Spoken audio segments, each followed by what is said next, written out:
இந்த பகுதியை உங்களுக்கு வழங்குவோர் பூர்ணிஸ் பொட்டிக், சென்னை.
இந்திய ஜனநாயக கட்சியினர் இந்த கர்நாடக அரசை கண்டித்து மேகதாது அணையை கட்டுவதற்கு ஏற்று தமிழகம் என்றும் இந்திய ஜனநாயக கட்சியின் தொண்டர்களும் தோழர்களும் போராட்டம் நடத்தி கொண்டிருக்கிறார்கள்.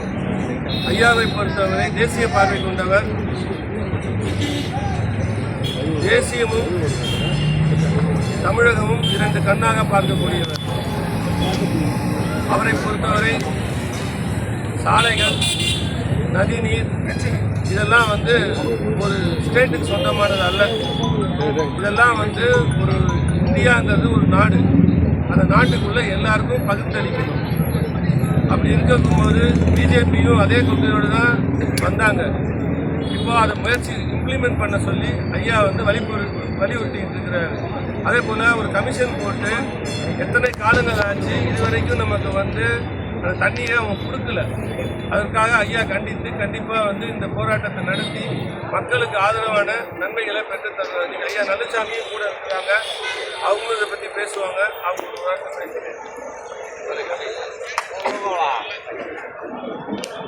மான் பொய்ப்பிடம் தான் பொய்யா மலைத்தலைய கடற் காவிரி உடல் பறந்து காவிரியை பொறுத்த அளவில் தமிழ்நாடு கடைமடை உரிமை பெற்ற மாநிலம். கர்நாடகம் இதை மதிக்க தவறியது. 28 ஆண்டுகால சட்ட போராட்டம், அதற்கு பின்னாடி 8 ஆண்டுகள். இந்த 8 ஆண்டுகளில் கர்நாடகம் தமிழ்நாட்டுக்கும் புதுவைக்கும் எப்போது தண்ணீர் திறந்திருக்கின்றது? இனிமேல் தேங்கினால் கர்நாடக நீர்த்தேக்கங்கள் உடையும் என்ற அடிப்படையில் தான் அணைகளுடைய பாதுகாப்பு கருதி திறந்திருக்கின்றது. ஒழிய தமிழகமும் புதுவையும் காவிரியில் கடைமடை உரிமை பெற்ற மாநிலங்கள்ல திறக்கவே இல்லை. இதுக்கு என்ன காரணம்? மேகதாட்டுகள் அணை கட்ட வந்த எண்ணத்துக்கு என்ன காரணம்? தீர்ப்பில் இருக்கக்கூடிய தவறுதான் காரணம். தினந்தோறும் நீர் பங்கீடு என்ற அம்சம் தீர்ப்பில் இடம்பெற்றிருந்தால் தமிழ்நாட்டுக்கும் புதுச்சேரிக்கும் உண்டான உரிமையே 177 டிஎம்சி நீரை மேட்டூர் அணையில் மட்டுமே தேக்கப்படுவதாக இருந்திருந்தால் இதற்காக இரு மாநில உறவுகிடுகின்றது, இதற்காக மோதப்போக்கு வருகின்றது, இதற்காக இறையாண்மை ஒருமைப்பாடு கேள்விக்குறியாகின்றது. இதற்காக தமிழ்நாடு அரசிடம் நாம் தண்ணீர் கேட்க வேண்டிய அவசியமே இல்லை. தினந்தோறும் நீர் பங்கீடு, எனக்கு வர வேண்டிய தண்ணீர், என்னுடைய தண்ணீர், என்னுடைய மேட்டூர் அணையில் தேக்க வேண்டும் வழிய ஒரு சொட்டு கூட கர்நாடக நீர்த்தேக்கங்களில் தேக்கக்கூடாது. இதற்காக இந்த தீர்ப்பு திருத்தப்பட வேண்டும். 2033 வரை காத்திருக்க வேண்டிய அவசியமோ தேவையோ இல்லை. இந்த தீர்ப்பு ஒரு ஏட்டுச்சுரைக்காய் காணல் நீர் மாயமார் மாதாந்திர அடிப்படையிலான நீர் பங்கீடு என்ற அம்சம் தீர்ப்பில் இடம்பெற்றிருக்கும் வரை கர்நாடகா அவருடைய வடிகாலால் தான் தமிழ்நாடு இருக்க வேண்டியது. இதுக்காக தமிழ்நாடு ஒரு மறுசீராய்வு மனுவை காவிரி நடுவர் மன்றத்தில் தாக்கல் செய்ய வேண்டும். ஏற்றுக்கொண்டால் வரவேற்கலாம், மறுத்தால் உச்சநீதிமன்றத்தை நாட வேண்டும். அங்கும் தீர்வு கிடைக்கும். இந்த பகுதியை உங்களுக்கு வழங்கியோர் Sai Sankara acute care, law of attraction, Chennai Valasaravakkam. இந்த பகுதியை உங்களுக்கு வழங்கியோர் அசீனா மேக் ஓவர் அண்ட் ஆரிவர், ராமநாதபுரம்.